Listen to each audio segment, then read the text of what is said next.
السلام عليكم ورحمة الله وبركاته. النهاردة يا جماعة جالي ايميل من رامبل التابعة لمنصة صندر لتداول الأوراق المالية خاصة بالسهم أوراسكوم للاستثمار القبضة، رمز السهم OIH. طبعا هو هنا جالي في غلق توصية للسهم ووقف مستوى الخسائر.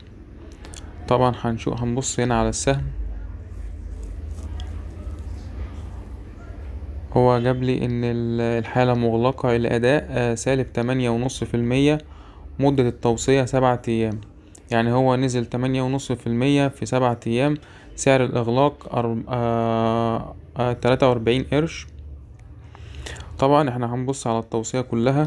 هو كان موصي بشراء من 43 قرش الى 51 قرش.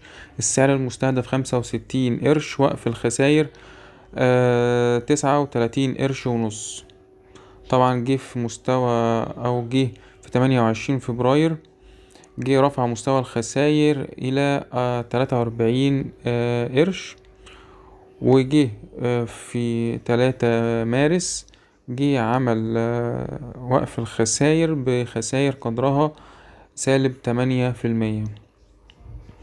طبعا يا جماعة احنا هنا بنقول ان السهم، طبعا حالة البورصة فيها اضطراب وفيها تذبذب وفيها تخوف وترقب من انخفاض سعر الدولار زي ما احنا جينا قلنا.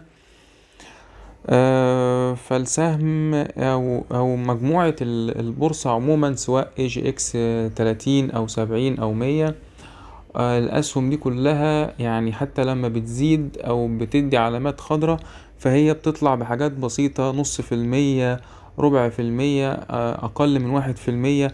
وفي الاغلب هي بتبقى الاشارات اتجاه هابط.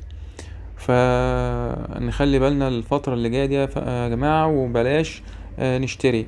حتى لو اشترينا وفي اي حد شايف ان في سهم معين ليه رؤية او شايف ان السهم دوت صاعد، نشتري بربع المحفظة. نشتري في الاسهم في السهم دوت مثلا، ونخلي 3/4 المحفظة فيها سيولة، بحيث لو حصل انخفاض نقدر نعزز المركز المالي للمحفظة، ونقدر نعمل متوسطات تخفض من الخسائر. وبالتوفيق للجميع إن شاء الله.